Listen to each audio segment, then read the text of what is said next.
apesar de que a gente já está com 123 pessoas, já é super audiência aí. Então vamos lá, contexto, né? Banco do Brasil, ele começou o ano dando um guidance bem animador aí, né?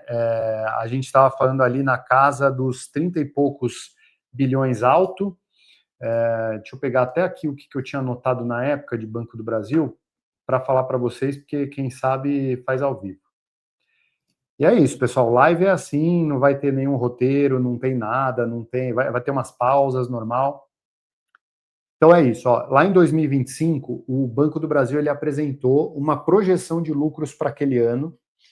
E essa projeção, ela era muito animadora. Ela falava entre 37 bilhões a 41 bilhões de reais de lucro, tá? Então, quando você pega 37 mais 41 e divide por 2, você tem uma média de lucro, seria o ponto médio ali das estimativas do próprio banco, seria 39 bilhões de reais de lucro, tá? Quando você divide isso pela base acionária de 5 bilhões e 700 ações, isso daria aproximadamente 6,84 de lucro por ação, o que por si só já seria ótimo, né? Lembrando que o banco ali naquela época devia estar valendo por volta de 26, 27 reais, então a gente estava falando aqui, poxa, de um lucro sobre a ação, de um earnings yield, quase de 25%. Então, era você pôr dinheiro numa coisa e em 4 anos ver seu dinheiro voltar, né? Esse era o cenário.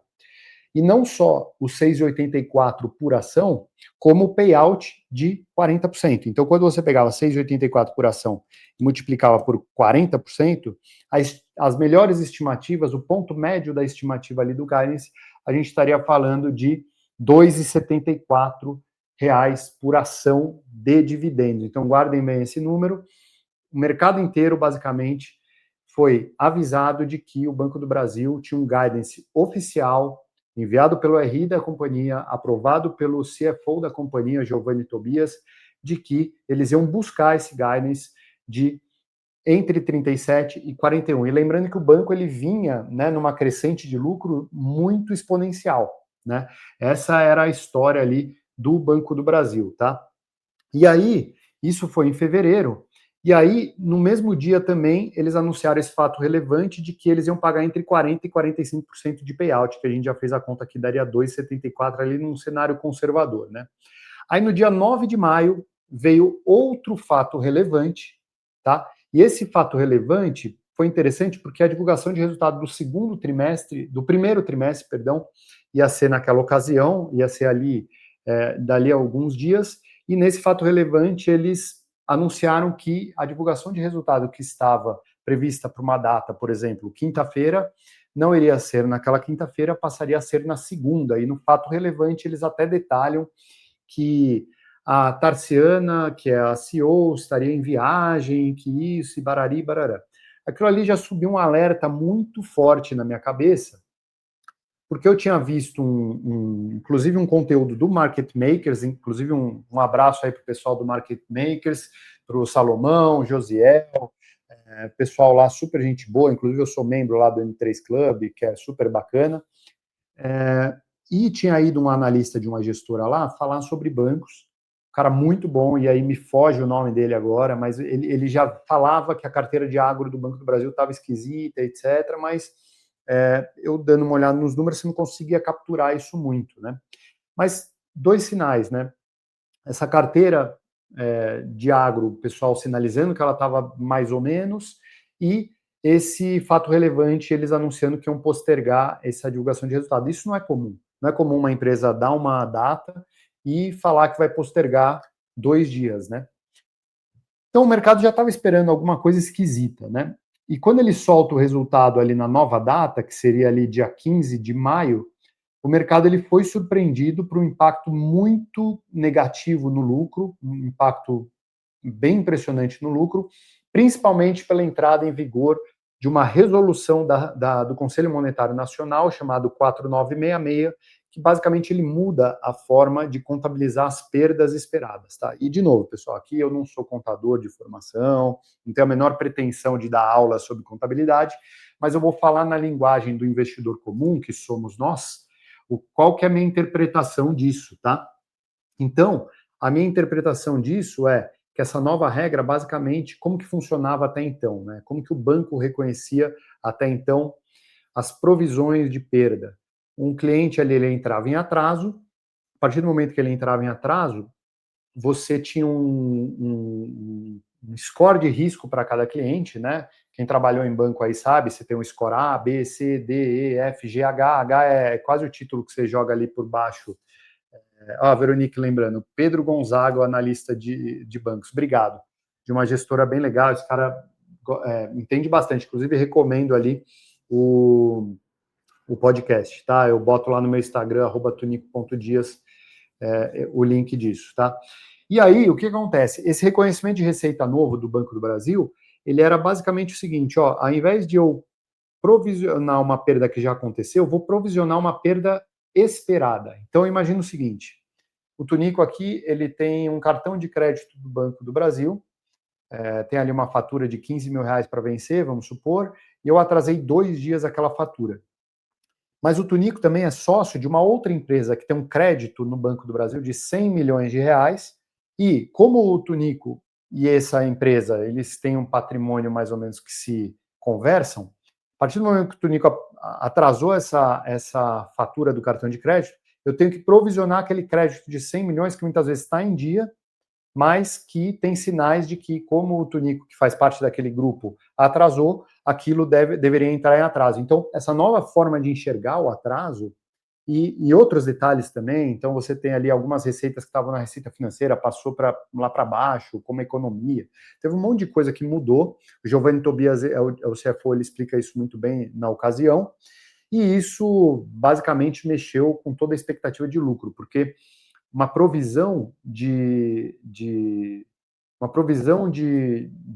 crédito, né? Quando um banco ele provisiona um crédito, isso é uma despesa para o banco, é um custo para o banco, e isso diminui o lucro do banco. Então, aquele crédito de 100 milhões na contabilidade antiga, ele não teria efeito nenhum no lucro, ele estaria sendo reconhecido. Mas como teve esse atraso no grupo econômico, aquilo ali passa a ser, eu tenho que provisionar desses 100 milhões, por exemplo, eu tenho que provisionar 15 milhões de perda daquilo, então aquilo entra como uma despesa ali no lucro, na margem financeira do banco, né? E isso acaba que gera uma forma totalmente nova. O Itaú, ele vinha fazendo essa mudança para 4966 antes de ser imposta a mudança, porque a mudança, o Banco do Brasil adotou isso nos 45 do segundo tempo. E aí entra aquela questão, será que eles fizeram isso porque eles esperaram para executar aquilo naquele momento, ou porque eles realmente estavam colocando um pouco de sujeira para baixo do tapete, aproveitando a contabilidade antiga para bombar o resultado e depois dar notícia ruim depois? Não saberemos, não dá para saber, mas isso é preciso ficar na memória aqui para você que é investidor de longo prazo saber lidar com esse tipo de informação. Então, basicamente é isso, tá? Então, vamos aqui agora para as vias de fato mostrar o sumário do resultado. Então, eu vou começar aqui com o sumário do resultado e daqui a pouco eu já abro para perguntas aí com vocês, tá? Então, eu vou compartilhar aqui a minha tela. Talvez o pessoal do Instagram tenha um pouco de dificuldade de enxergar. Se bem que não, ficou até bom aqui. E vamos lá.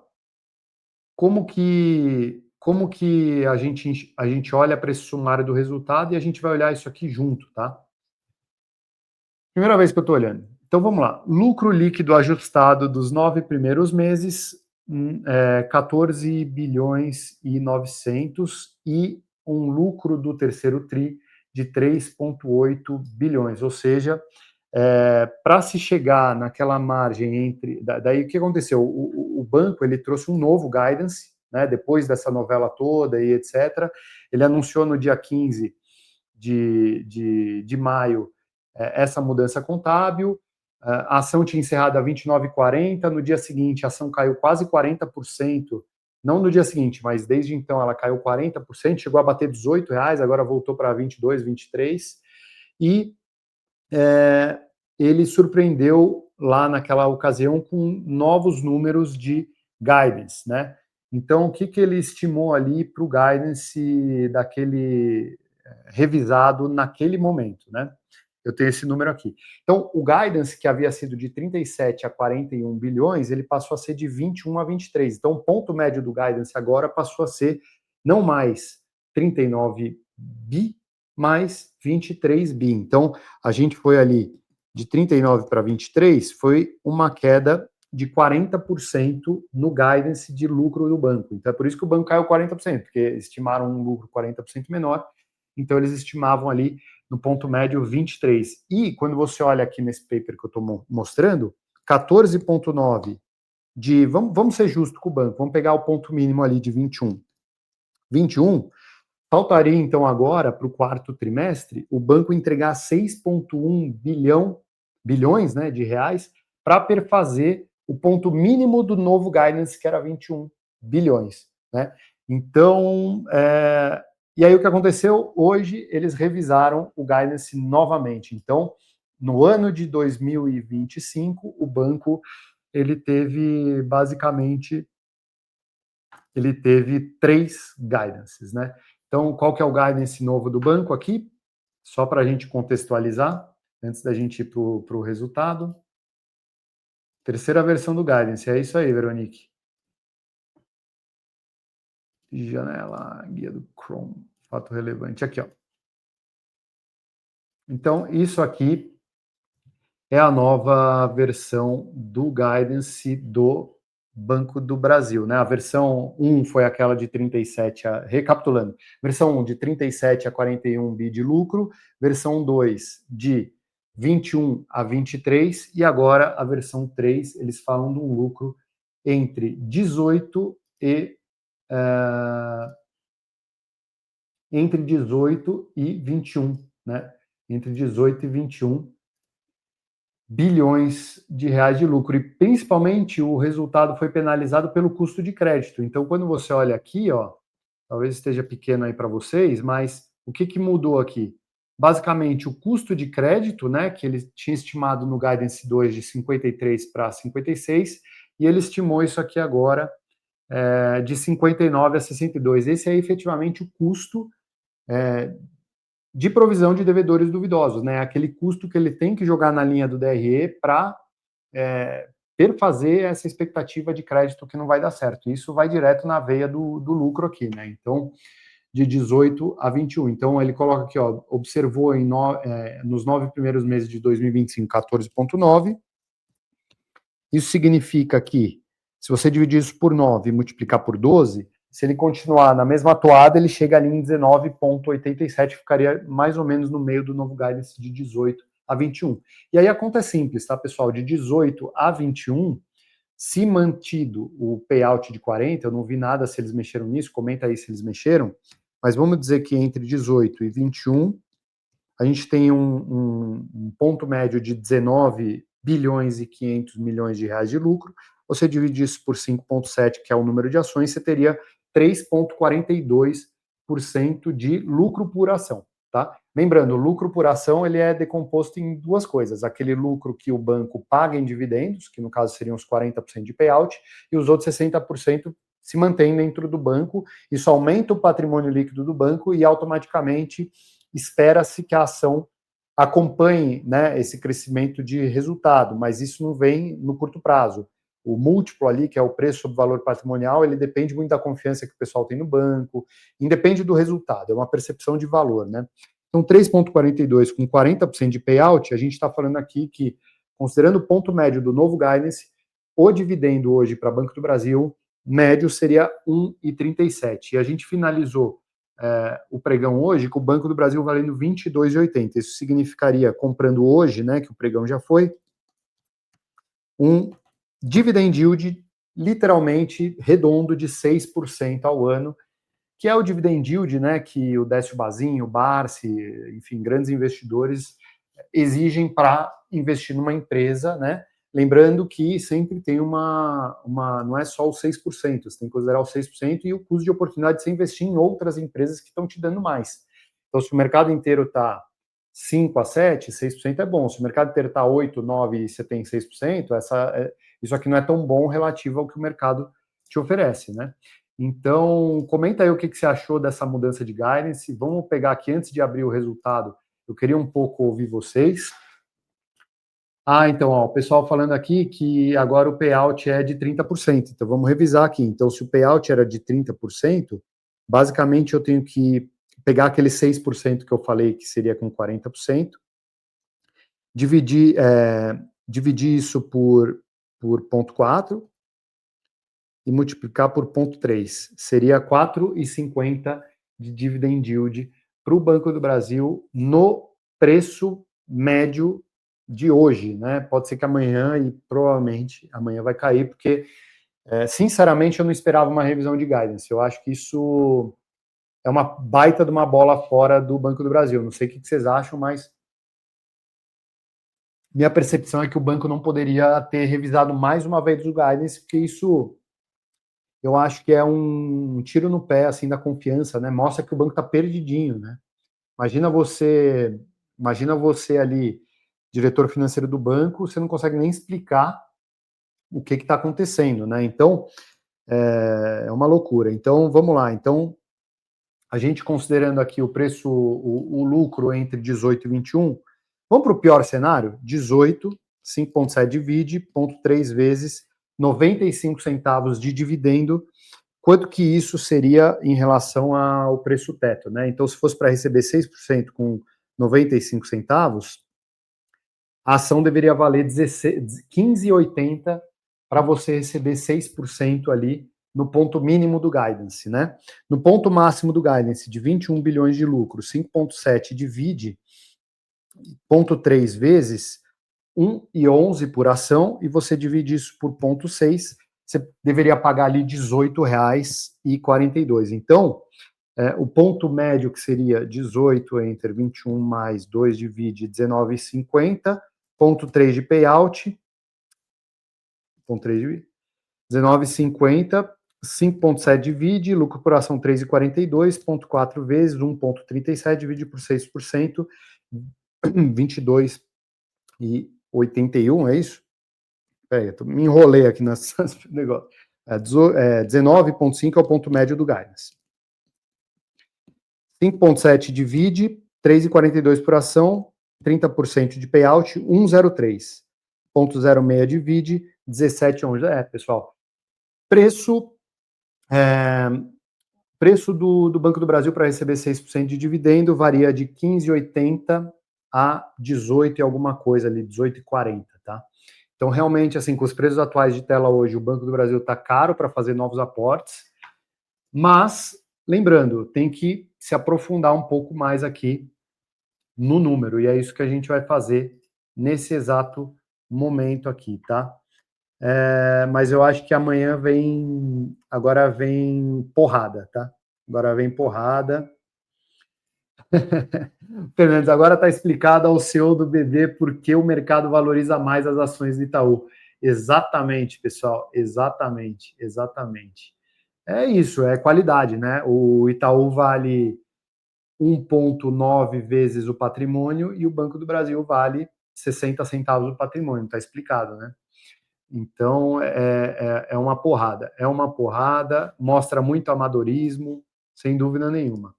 Então, vamos aqui, pessoal, sem mais delongas, vamos abrir aqui o resumo do resultado. Espero que vocês estejam vendo ali. Então, o lucro líquido de 14,9, aqui, ó, RSPL é retorno sobre patrimônio líquido, em outras palavras, ROI. Você pode ver também esse número como ROAE, que alguns bancos reportam não o retorno sobre patrimônio líquido, mas o retorno sobre patrimônio líquido médio do trimestre, né? Porque o patrimônio líquido ele é uma linha contábil que varia, né? Aqui de 11,2%, e que é fraco, tá? Olha o terceiro trimestre, 8,4% de ROI anualizado, tá, pessoal? Enquanto o Itaú entrega 23,3%. Eu acho que isso é uma grande lição no sentido. Você precisa diversificar, não diversificar por diversificar, que eu acho que isso que é a grande crítica da diversificação, é pulverizar porque você não sabe o que você está fazendo. Mas você vai ter ali 40% da sua carteira em bancos. Não tem para que você ter um banco. Mesmo que seja o melhor banco do mundo, tá, o resultado está ótimo, estou super animado, acho que é uma... Geralmente, quando você está muito empolgado, é que os problemas vêm depois, né? Então, é muito importante você, como investidor, ter uma consciência de ficar no jogo, de se manter no jogo, porque quem botou, e eu peguei cliente, pessoal, com mais de 2 milhões de reais, que botou 100% em Banco do Brasil, lá atrás. Por quê? Porque não, tá muito barato, tá muito bom, porque fulano tá colocando na carteira, porque não sei o que lá. Eu tenho grandes dúvidas se essa pessoa ela vai conseguir passar por esse momento, porque aqui, pela minha opinião, mais uns 15, 12 meses aí de marasmo, de notícia ruim, de você indo no churrasco e falando que é o pior negócio que você fez na tua vida. E outra, vendo Taesa valorizar 40% em 3 meses, vendo Itaú valorizar 25% em 4 meses. Então, isso mexe muito com o psicológico do investidor. E o investidor ele precisa se manter como alguém frio, né? Você tem que passar por esses momentos, né?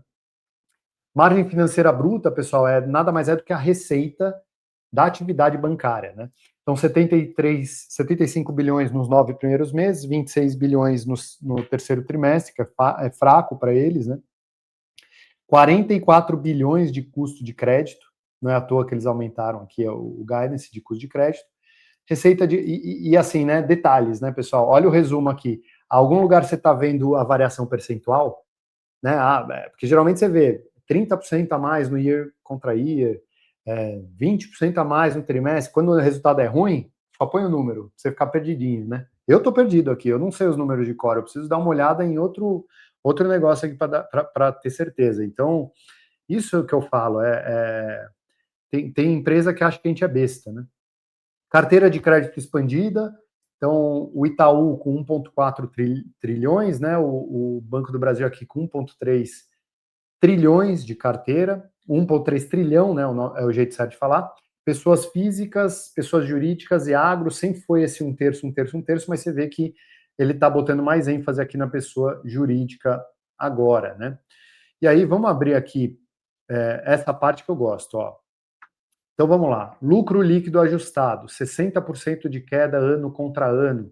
Variação no trimestre, zero. Então, basicamente, o lucro líquido ajustado, ele foi virtualmente o mesmo do segundo trimestre, né?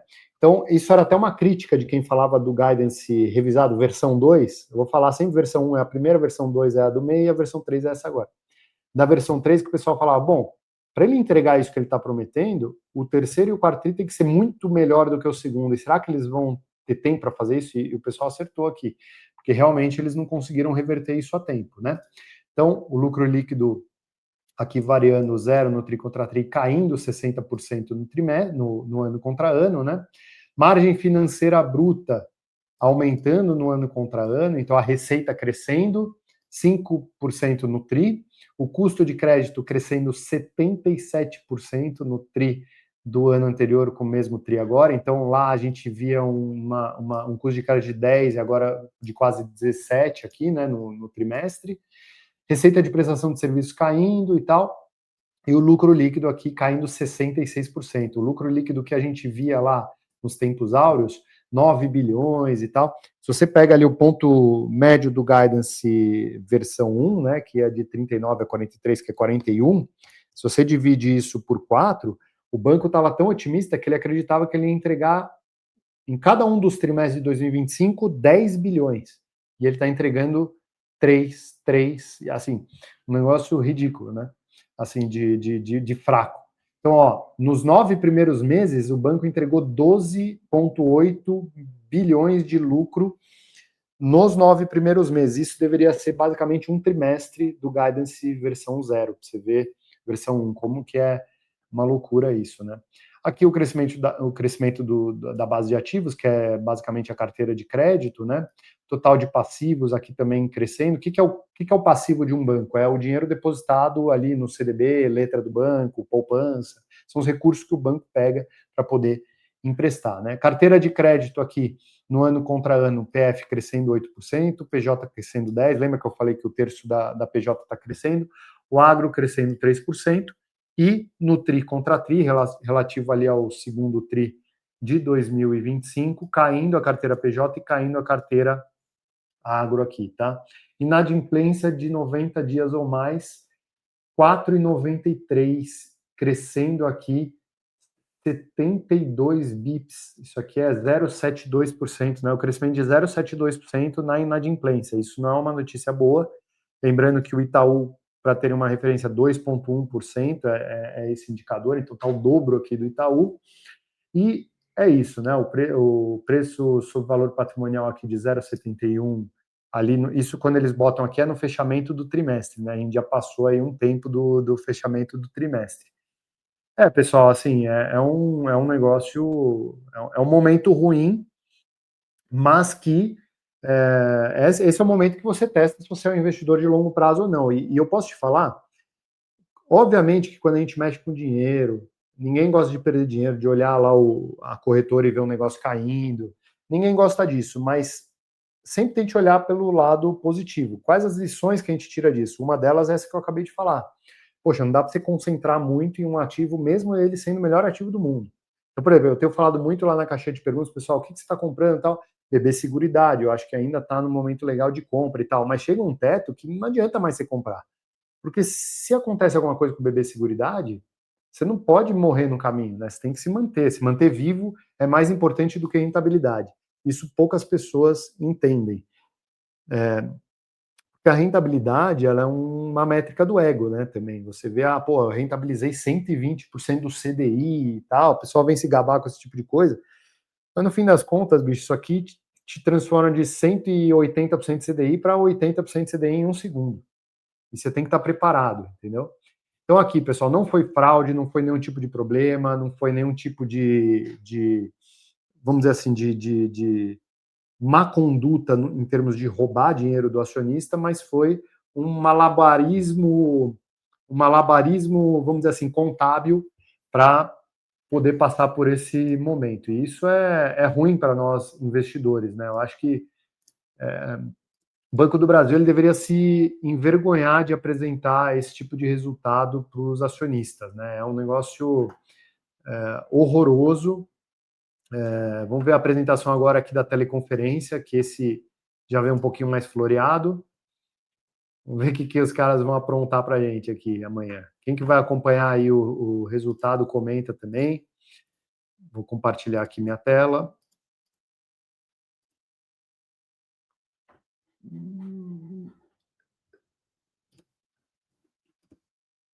Vocês estão vendo aí? Não. Não estão vendo o que eu estou vendo. Remover. Adicionar ao papo, remover. Espera aí. Geralmente eu tenho quem me ajude aqui, mas dessa vez estou solo. Aqui, pronto. Boa. Visualizar, eu vou colocar aqui uma página. Então, beleza. Ó, resultado aqui, como eles apresentam, né? Então, olha o retorno sobre o patrimônio líquido, né? Pô, isso aqui se você não compra Banco do Brasil, você é trouxa nesse momento aqui, né? E aqui, pessoal, meia culpa, tá?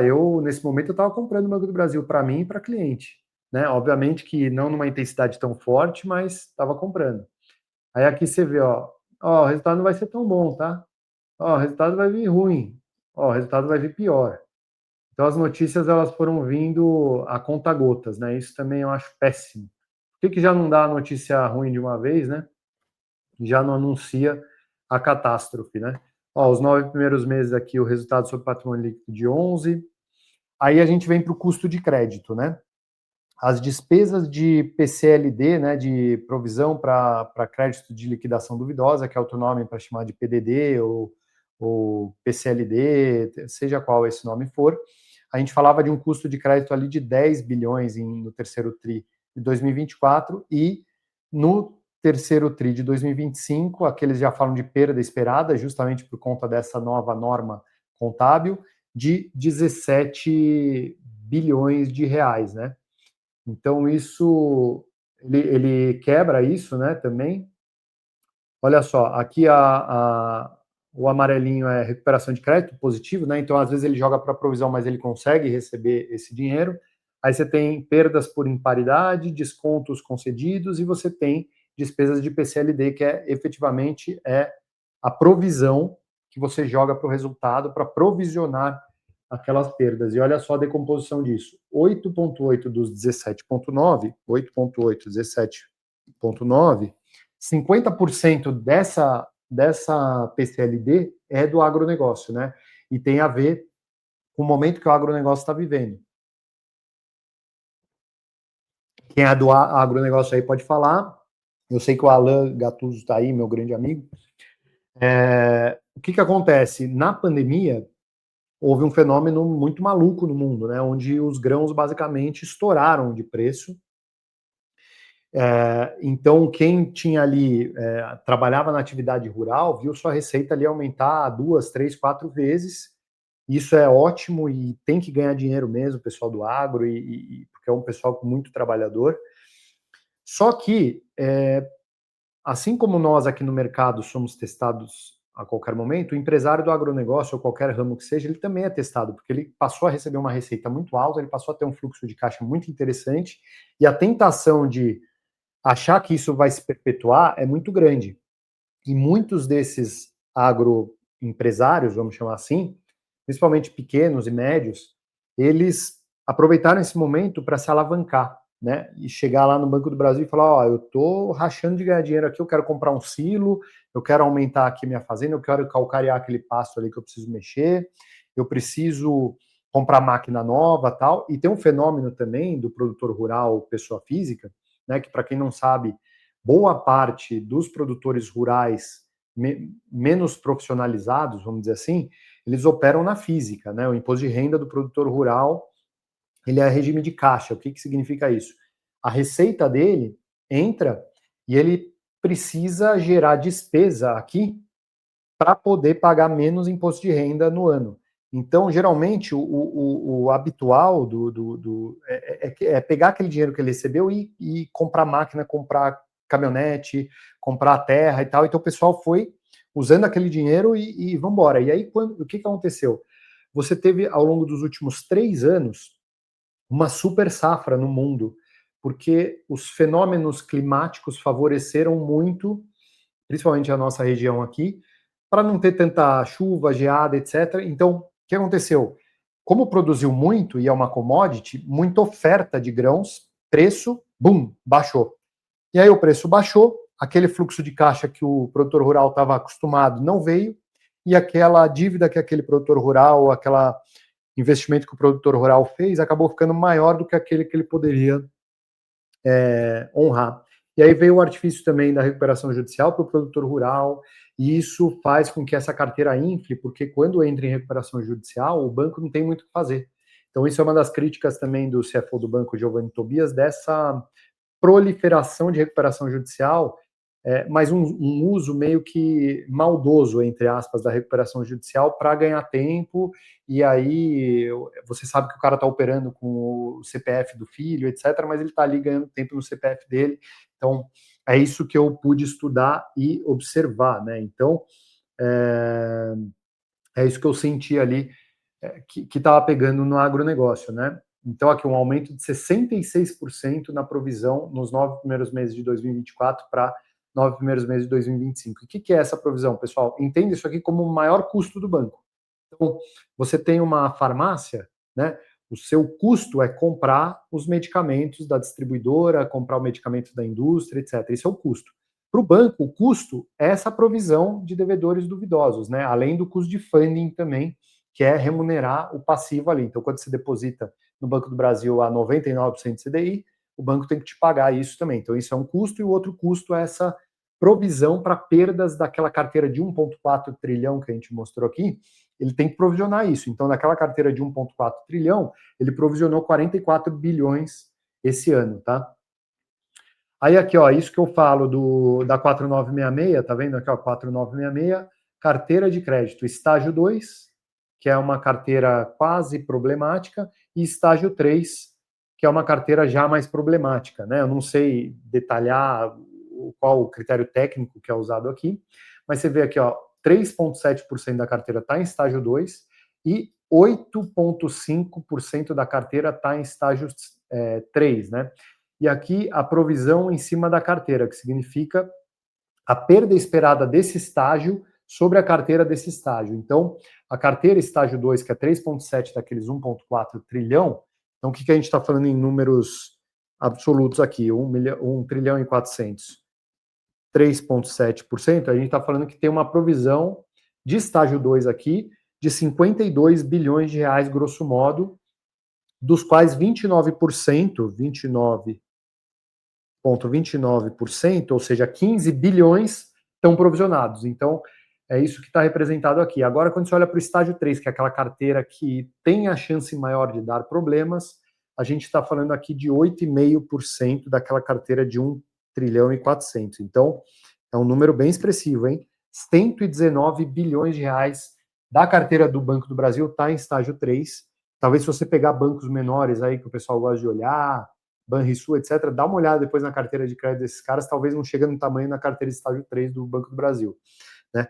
Então, e desses 119 bilhões que estão provisionados, 72%, né, 72% com provisão aqui em cima da carteira, ou seja, 86 bilhões em risco.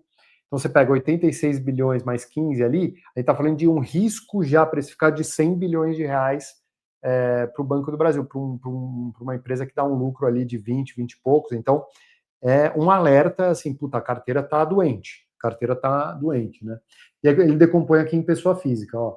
Estágio 2, que a gente fala de 3,7, aonde que está salvando aqui? Na pessoa jurídica.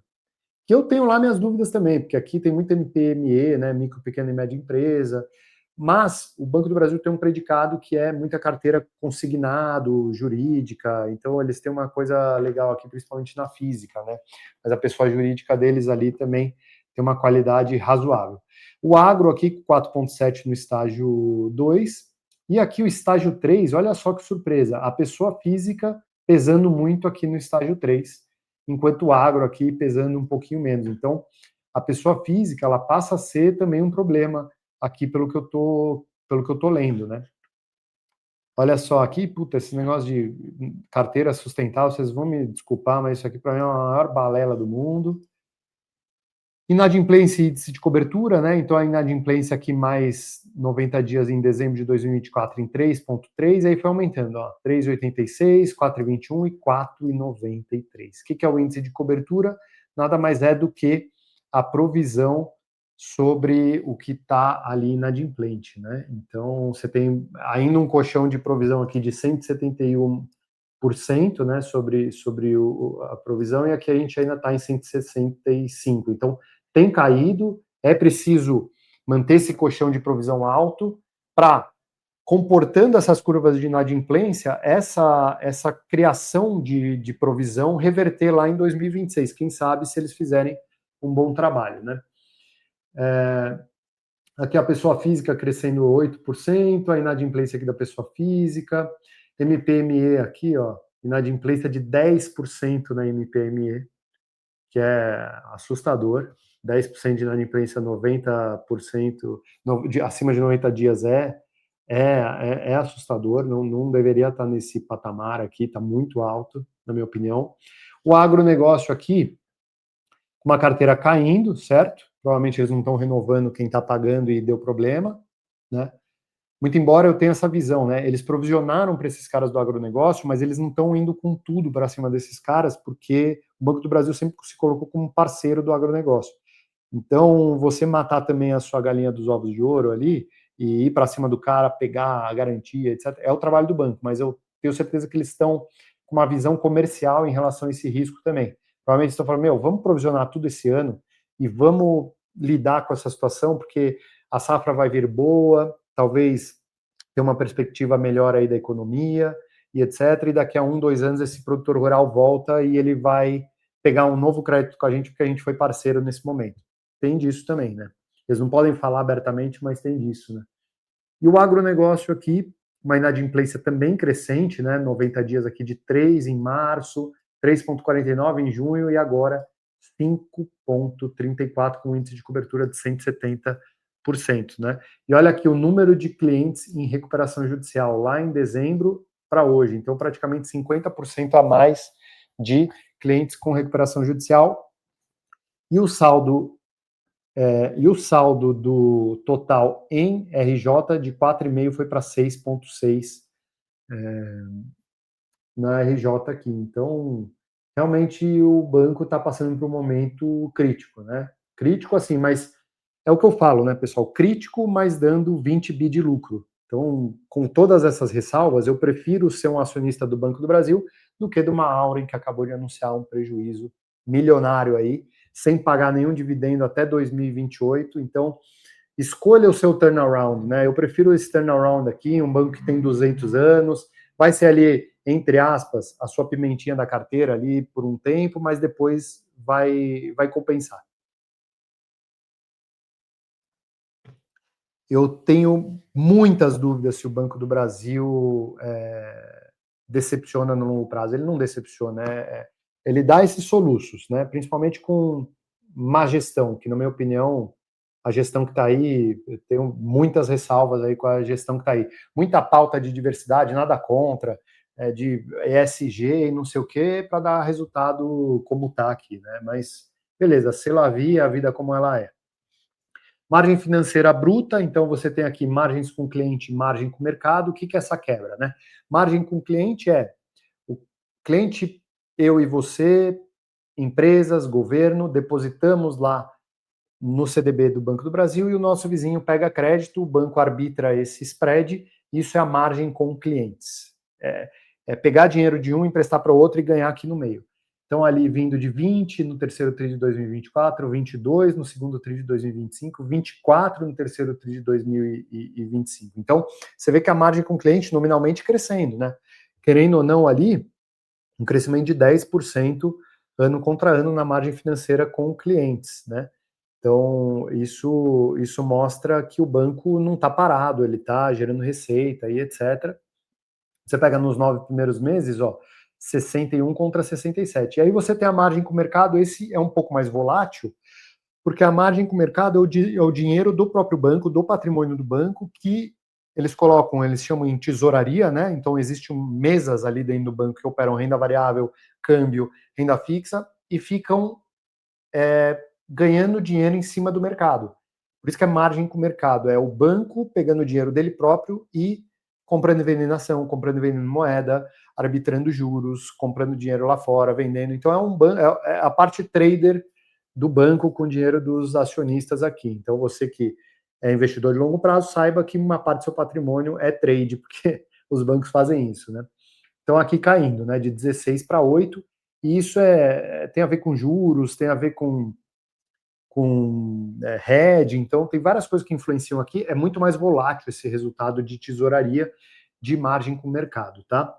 E aí aqui a receita de prestação de serviço, né? Então você pega aqui caindo no trimestre, caindo no ano contra ano 1,2. Então o que entra aqui nessa parte de receita de prestação de serviço? É tudo aquilo que não é nem atividade bancária, que seria a margem com o cliente, nem atividade tesouraria, que é a margem com o mercado, é prestação de serviço que inclui o quê? Inclui, provavelmente, né, tem que ver se é detalhado aqui, mas inclui seguros, inclui administração de fundos, né, gestão de fundos. Então vamos lembrar que o Banco do Brasil tem 67%, se eu não me engano, acho que é isso, ou 100%, tem que ver, 67% da BB Seguridade, mas ele tem uma participação muito, muito relevante na BB Asset, que é a maior asset do Brasil, né? Tem 1 trilhão e 500 bilhões sob gestão, e eles fazem muita previdência, né? Previdência privada, eles têm vários fundos que pagam taxas altíssimas para o banco, né? Para aquele pessoal ainda que não aprendeu a investir como você, continua pagando lá para o banco. Então, essa é a receita de prestação de serviço. E o índice de eficiência aqui, de 27,6, que é um índice muito baixo, né? Separar ali o Banco do Brasil, o Itaú, por exemplo, que é um banco super eficiente, na casa ali dos 35%, 37%. E aqui a despesa com o pessoal crescendo um pouquinho, as despesas administrativas também crescendo, mas super em linha com a inflação aqui. Então, o banco controlado em despesa, ele está sofrendo mesmo no crédito. É aí que ele está tomando porrada, né? O índice de capital aqui, né? Você tem o capital principal, nível 1, nível 2, então isso mostra a capacidade, a capitalização do banco, basicamente, né? Quando você lê esse número 14,81, o que significa dizer? para cada R$ 1 de ativo que o banco tem, e geralmente banco, 95% do ativo do banco é carteira de crédito, então vamos simplificar. Para cada R$ 1 que ele empresta para o mercado, R$ 15, 14,81, é do patrimônio dos sócios, eu e você.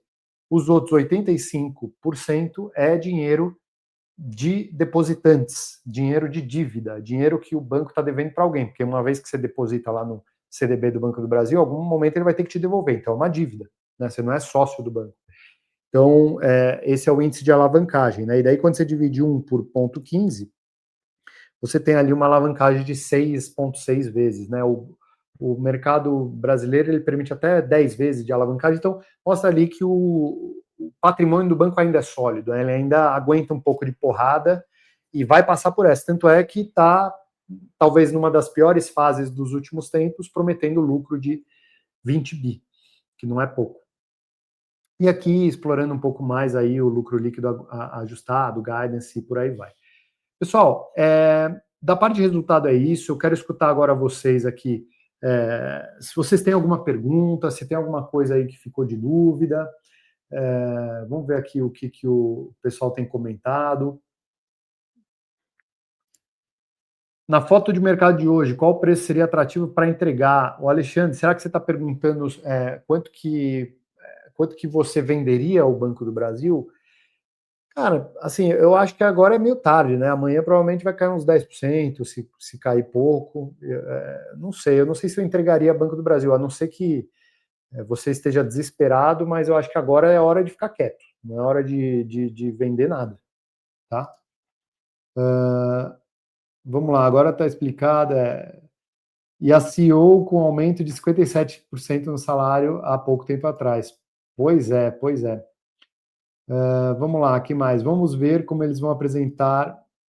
Vamos ver como eles vão apresentar isso. Amanhã, pessoalmente, fiquei decepcionada com o jeito que eles falam sobre o crédito para o rural que está pedindo RJ. Me explica um pouco mais aí, Giovana. Explica um pouco mais lá embaixo o que você quer dizer com ficou decepcionada. E também comenta aí se você vai acompanhar amanhã a live de resultados, né? A Veronique aqui, nossa, o ROI é muito baixo, sem dúvida. Ninguém esperava essa profundidade ao fundo do posto. Pois é verdade, mas é aquilo que eu falei, mesmo assim dando lucro, né? Eu ficaria muito mais desesperado se estivesse arriscando um prejuízo ali. E eu acho que aqui, assim, é daqui para cima, não é possível. Pelo amor de Deus, né? Que alívio ter vendido ontem 50% da minha posição. Agora, com calma, vou aportar em outro ativo. Tunico, alguma sugestão? E eu não sei seu nome aqui, de Mitsumi. Você me perguntou, né? E eu falei para você esperar. E que bom mesmo que você fez isso. Às vezes a gente precisa tomar a decisão por nós mesmos e não ficar ouvindo tantas outras pessoas. Olha, eu acho que Bradesco hoje está num momento bem interessante. Não está barato, nada está barato na bolsa. Bradesco está num momento bem legal. O próprio Itaú, né, quando você pega ali, ele tá caro, mas você quer adicionar um pouco de qualidade ali na sua carteira, compre, né, mesmo que seja um pouquinho. Então, acho que na parte de banco seria isso aí, né? Ó, o Marcos, haja malabarismo retórico para explicar mais um resultado pífio. Pois é, o pessoal, né, floreia e etc, e vamos que vamos.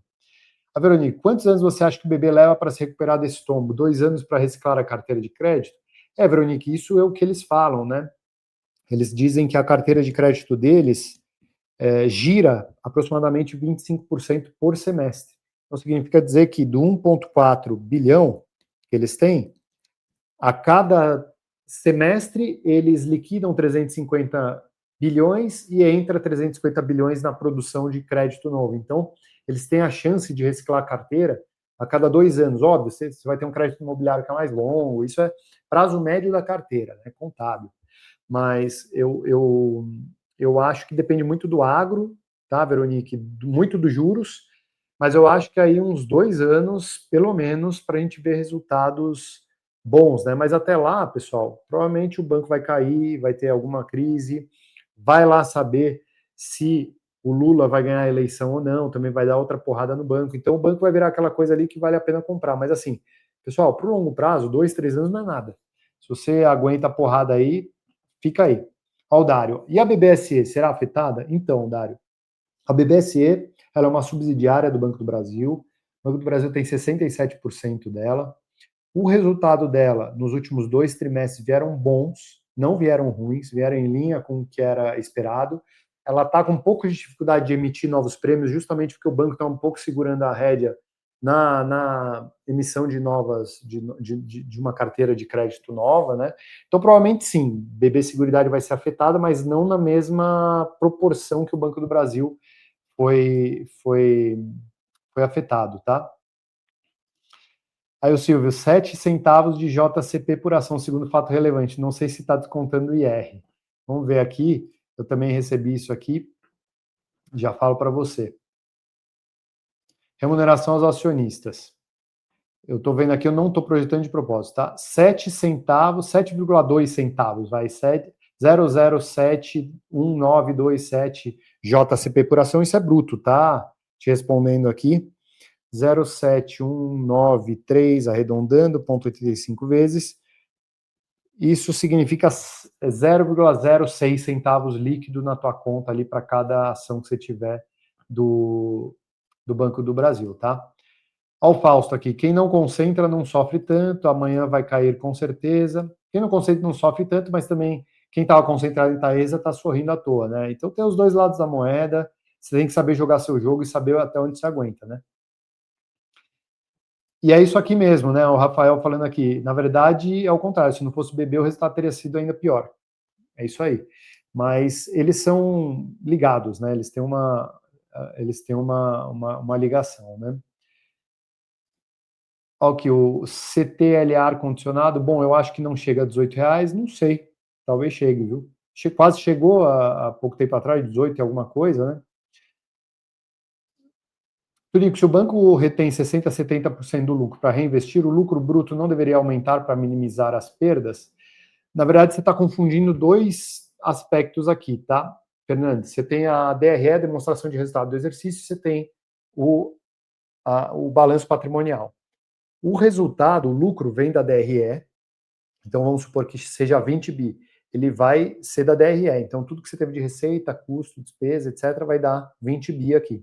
E esse 20 bi, você vai distribuir, vamos supor, 30%, que daria 6 bi para os acionistas, e os outros 14 você vai incorporar no patrimônio líquido. Digamos que o patrimônio líquido do banco começou o ano com 100 bi, só arredondando, no ano seguinte ele vai estar com 114 bi, porque é o 100 bi que ele já tinha, mais os 14 bi de lucro que fez na DRE aqui, e aí, ano que começa com um patrimônio diferente. Então, o patrimônio robustece, o lucro robustece o patrimônio líquido, e ele, sim, serve como um colchão de liquidez, porque, querendo ou não, ele afeta ali o índice de capital do banco. Então, esse resultado que fica dá uma robustecida ali no resultado, né? Mas vamos que vamos.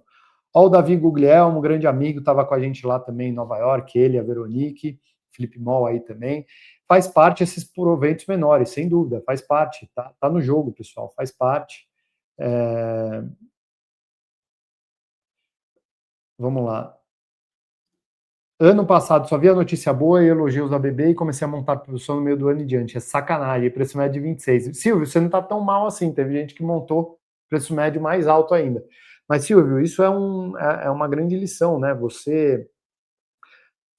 É muito difícil você escutar eu ou qualquer outra pessoa, mas você não está convicto. Então, todo e qualquer movimento que você for fazer, estressa muito, né? Então, as pessoas que eu dou consultoria, que eu faço a carteira, etc., eu tenho, às vezes, longos debates com as pessoas e é sempre um combinado entre nós. Eu nunca compro porque é a minha convicção, ó, eu acho que é isso, isso e aquilo, e vamos por esse caminho.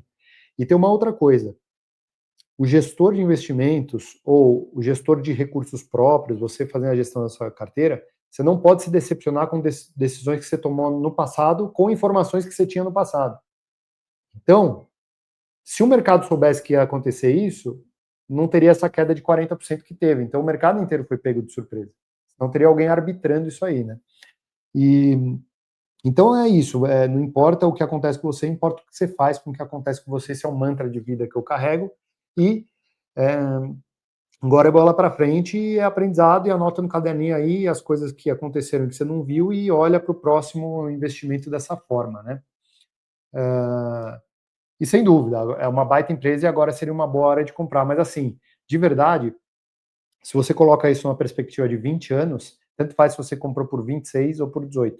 Uma perspectiva de 3 anos faz diferença, mas de 20 anos, banco pagando dividendos, crescendo patrimônio, isso acaba que machuca, mas não faz tanta diferença, tá? Ó, esse é o pensamento aí, ó, o Bart VIX, tomara que caia para eu comprar mais.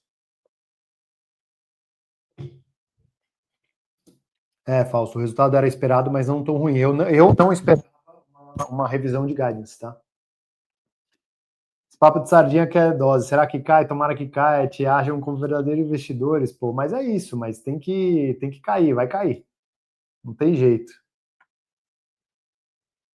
Pretendo comprar somente abaixo de 18, é isso aí, enxerguem valor no preço e tal. Aqui o Zé Eduardo Prata Cansado, grande amigo aí de Campo Grande, vivencia o agro aí muito mais de perto do que eu, pelo menos.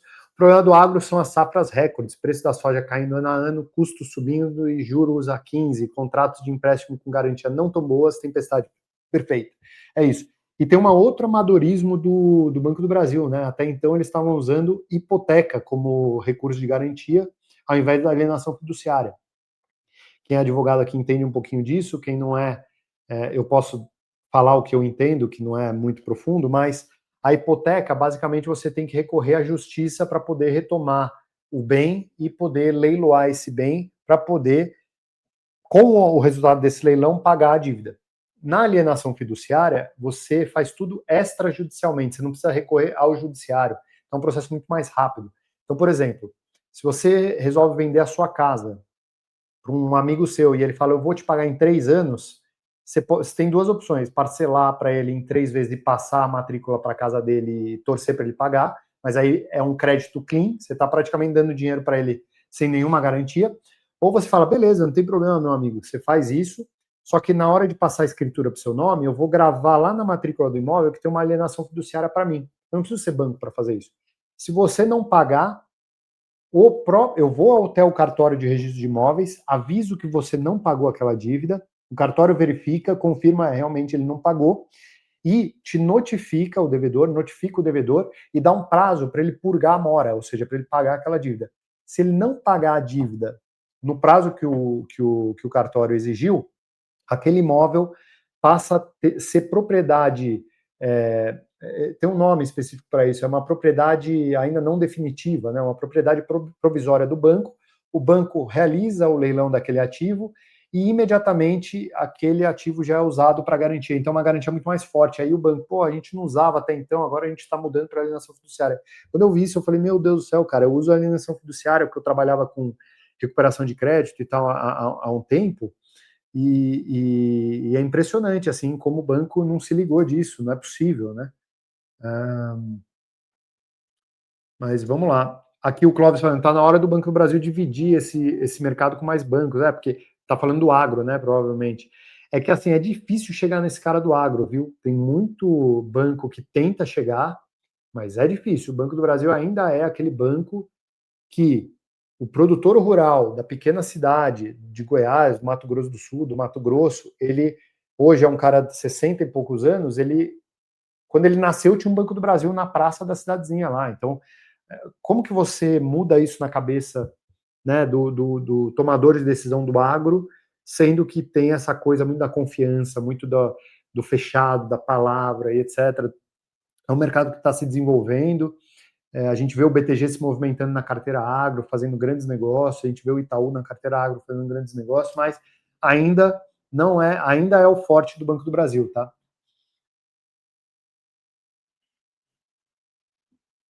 Vamos ver aqui. Boa noite. Qual é o seu preço médio de BBAS? O meu preço médio de Banco do Brasil está hoje por volta de R$ 15, tá? 15, R$ 16. Eu comprei muito na pandemia ali, quando era 30 do preço antigo. Então, ainda está acima do meu preço médio. Eu acredito que o banco não chega a 20 bilhões de lucro. Pois é, depois dessa aí também, eu não acredito, não. Banco sempre vai ter lucro, é isso aí, e que assim seja, viu, Clóvis? Rezemos aí para Nossa Senhora dos setores perenes. Olhando o BMG é um banco médio, eu já falei muito disso também, né? Silvio, esses bancos estão segurando o lucro, enxugando as despesas, fechando. Putz, opa, tá aqui, ó. Esses bancos estão lucro enxugando as despesas, fechando a agência, reduzindo o pessoal, a receita de serviço caiu bastante. Sim, receita de serviço caiu bastante, mais na parte de taxa de tarifa de conta, etc., mas cresceu também nessa parte de estruturação de dívida, né? Então, com esse mercado de renda fixa bombando, muitas empresas emitindo dívidas. Você não precisa ser uma empresa listada na bolsa para emitir dívida. Você já deve ter tido talvez a oportunidade de entrar numa empresa X, até pequena, média. Você olha relações com investidores, você fala, pô, mas como assim relações com investidores? Nunca vi essa empresa na bolsa. Não, é que ela emitiu dívida em algum momento e ela tem que prestar conta para os investidores da dívida dela. Então, essas empresas recorrem ao Banco do Brasil, BTG, etc., para estruturar. Ó, quero estruturar uma debênture, porque é, a taxa de juros, apesar de estar alta, o pessoal está querendo título isento e etc. Tem muito apetite para o mercado de investidores nesse caminho. Então, isso que foi, né? Caio, muito obrigado pela sua, Tunico, muito obrigado pela sua honestidade de falar sempre em falar de empresa. Você é um dos poucos que não se vende por like. Acha que esse é o resultado do ano e agora começa a recuperar? Obrigado, Caio. Agradeço aí. Só para só para só para brincar com você, dá o like aqui. Não, tô brincando. Esse resultado, sim, é um resultado ruim para esse ano. Eu acho que a gente ainda vai ver o ano de 2026 difícil. O cenário de do Lula ganhar a eleição em 2026, eu acho que ele é bem concreto, principalmente agora que ele aprovou a reforma tributária. E não estou falando aqui que. Não estou defendendo política, querendo entrar em política, não é nada disso, mas é uma visão de mundo em que, se o Lula ganha, o Banco do Brasil não vai ter ali um corpo técnico maravilhoso, ele vai trocar e vai querer economizar, não, vai. Essa coisa meio mais ou menos, sabe? E na época do Bolsonaro ali com todas as reservas, né? Pô, o banco voou super bem, várias estatais dando lucro. Então, é uma postura que complica. Então, que o ano vai ser ruim a gente já sabe, que 2026 vai ser difícil a gente já sabe, mas e 2027 para frente pode ser bom, porque eu acho que eles vão tomar jeito e arrumar a casa e melhorar um pouco essa coisa da garantia, etc. Mas não dá para saber se vai ser ótimo, né? Seria ótimo se tivesse alguém ali bem competente para fazer o Altevir trazendo bastante informação de qualidade. Provisões do bebê de acordo com a lei. Estágio 1, percentual de 1% da dívida. Estágio 2, percentual de 25% da dívida. Estágio 3, percentual de 70% da dívida. Boa. Vamos lá. Então, aqui o pessoal falando, não tinha nem que pagar dividendo, o momento é de reorganização, é de organização da casa, né? Estão pagando para não haver fuga em massa, pode ser. Dá o resultado ruim e fala, mas toma o dividendo aqui, né? Estou com o preço médio de R$ 20, seria loucura aportar mais caso chegue a 18? Estou pensando sempre em longo prazo. Tiago, você está pensando a longo prazo, se BB está no preço médio de 20, e se ele não representa, sei lá, mais do que 30% da tua carteira, vai colocando. Por isso que o aporte é tão importante, né? Aquela pessoa que investiu o dinheiro da vida dela há 3 anos atrás, ela não pode investir em coisas que ela não tem 100% de segurança ou 90% de segurança. Porque se ela investe no Banco do Brasil, agora ela está desesperada. Ao contrário disso, o cara que ele tem um patrimônio até menor, mas ele está aportando todo mês. Todo mês eu boto lá R$ 1.000, R$ 2.000, R$ 5.000, seja lá o tamanho do seu aporte, R$ 20.000. Acontece um momento desse, o cara, que nem o Thiago aqui, pô, não tô nem aí, meu preço médio tá 20, próximo aporte vou comprar Banco do Brasil a 18 e vambora, e daqui a 3 anos eu penso nisso. Essa é a cabeça que é vencedora no mercado. Infelizmente, assim, você tem que ter essa cabeça, você tem que ser meio desprendido do detalhinho de ficar querendo vender porque o yield, assim, você tem que ter uma cabeça mais de empresário e menos de detalhino ali, sabe, do negócio. Ademir, fala um pouco de Auren. Eu não consegui olhar o resultado de Auren direito, tá, Ademir, mas eu vi que foi ruim. Prejuízo grande, tá? Valeu, Tony. Pensei que ele retinha para crescer no lucro também, melhorando o ROI. Obrigado. Não, ele usa esse dinheiro para crescer, sim, o lucro do ano seguinte. Porque imagina o seguinte: você tem um patrimônio líquido de 100, você rentabiliza 12% ao ano. Você vai ter no ano seguinte 112, se você não distribui nada. No outro ano, você vai rentabilizar 12 em cima, não mais de 100, mas de 112. Então, a base de patrimônio crescendo e o lucro se mantendo na média, você cresce o lucro nominal, tá? É os juros compostos ali. Ó, Fabrício, aqui tá difícil de comprar agora. Estou esperando para ver se consigo apostar em empresas que já tenho na carteira. Ó, Silvio, aqui entendi. Uma coisa que penso também é que se fosse entrar para agora, iria ficar receoso. É isso, Silvio. Tem que ser uma coisa que você se sente à vontade, né? Você se sente tranquilo, tá? Ó, Rafael, pensa exatamente assim. Por isso que eu tento me manter ao máximo informado para tirar minhas próprias conclusões. Mas você também não pode ficar super informado que você fique sempre trocando de posição. Então, o objetivo do meu canal aqui, pessoal, se você não está inscrito aí, se inscreva, é trazer uma relação de confiança e verdadeira com você. Eu não tenho o menor interesse de ficar defendendo o Banco do Brasil, eu não tenho o menor interesse de ficar defendendo empresa, eu não tenho nenhum compromisso com o que eu falei no passado e com as informações que eu tinha, mas se eu tiver uma informação nova, eu mudar de opinião. Eu mudei de opinião algumas vezes, eu fiz um vídeo agora da Itaúsa, falando que eu não estou aportando mais, eu já falei que eu aportei muito em Itaúsa, eu tinha muito Itaúsa, acabei trocando por Itaú. Então, ser investidor é uma linha tênue entre você ter a capacidade de mudar de opinião, mas ao mesmo tempo não ficar mudando tanto de opinião. É muito maluco, é uma série de contradições, mas você vai melhorando a sua capacidade de ser dessa forma, né? Então, vamos que vamos e vamos para frente, né? Olha o Brito aqui. Vendi tudo de Banco do Brasil hoje, quero recomprar a 17. Boa, Brito. Vamos ver como abre o mercado amanhã, né? Vamos ver se numa dessas, sei lá, vai, o mercado é maluco, vai que sobe essa desgraça aqui. Já vi acontecer, tá? Rafael Veloso, túnico para o iniciante, você acha melhor a pessoa entrar em uma ação em recuperação mais barata ou com qualidade maior como Itaú? Rafael, o iniciante, o que eu penso para o iniciante? Eu acho que o iniciante ele tem que colecionar pequenas vitórias, tá? Então, mais do que ter uma rentabilidade maior do que o CDI, mais do que ganhar do ouro ou pegar a ação lá embaixo e levar até lá em cima, etc, etc, isso é muito legal. Mas você não pode ir com essa expectativa para o mercado porque você vai fazer besteira. Você tem que ir para o mercado colecionando pequenas vitórias.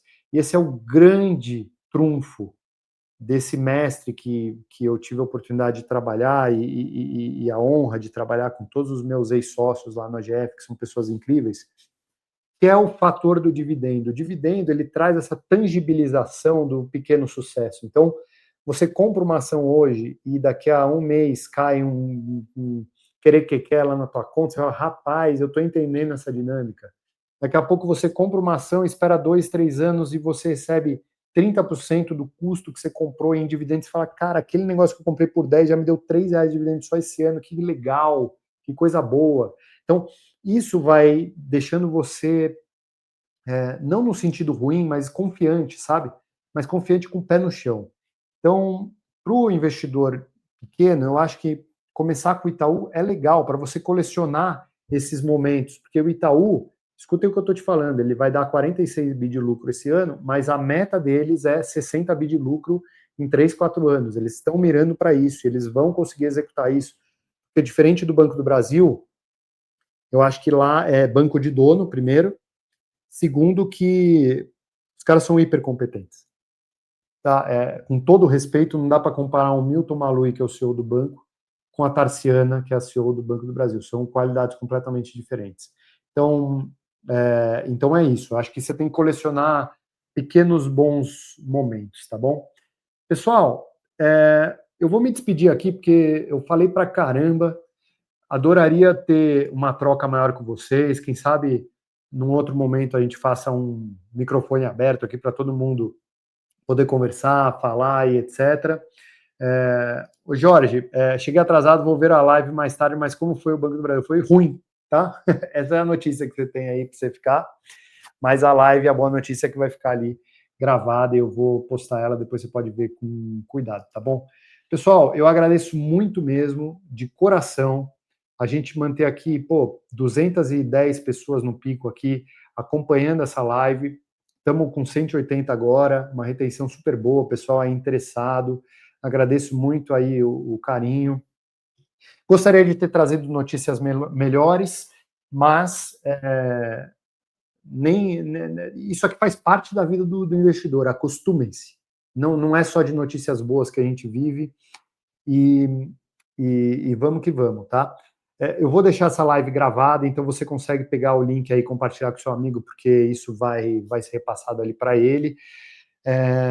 Eu acho que eu não vou fazer um vídeo de Banco do Brasil, porque eu acho que eu vou deixar isso aqui como vídeo do Banco do Brasil do resultado, mas você pode ver resultado de vários outros bancos aqui no meu canal também, Bradesco, Santander, Itaú, Itaúsa também fiz vídeo, você pode ver da Taesa, da Isa, eu fiz uma porção de vídeos aí que você pode se divertir, e agradeço muito, sucesso para vocês, contem comigo nessa jornada que não é fácil, mas eu estou aqui com vocês, olhando no olho de vocês, de peito aberto, respondendo as perguntas. Ontem eu não consegui responder todas, que eu falei que ia responder, não consegui porque foi o dia meio puxado. Amanhã eu vou abrir a caixinha de novo, vou responder. Se eu não responder você ali na caixinha, eu respondo em inbox. Então, é isso, tamo junto. Uma excelente resto de semana, vai curtir com a família agora, que é isso que é o mais importante da nossa vida, né? Um grande abraço para vocês, tamo junto e muitíssimo obrigado pela presença.